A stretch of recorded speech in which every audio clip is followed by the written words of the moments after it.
O negócio agora, pessoal, fazer aí comer um arrozão bem temperado, comer o bom e velho bacon,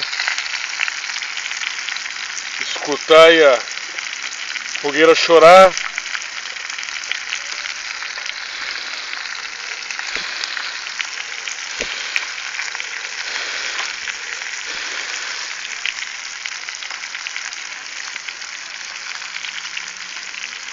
Maravilha!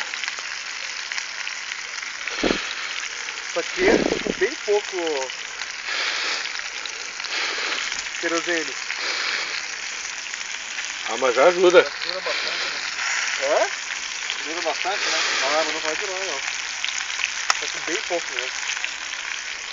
Você não tem óleo diesel aí, né, Léo? Não trouxe hoje.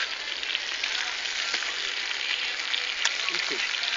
Vai até a hora que for. Olha aí a lamparina aí a lamparina do Cristiano, firme e forte. Não dá para enxergar muito, gente, mas dá para ter uma ideia. Olha o breu. O negócio é o pessoal largar a grama e vir pro mato, gente. Escutar o bacon chorar.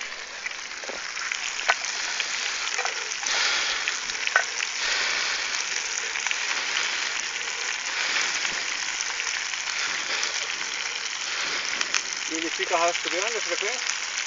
Ou não? Se você deixar, sim. Deixar ele fica rastreando. Até depois, gente.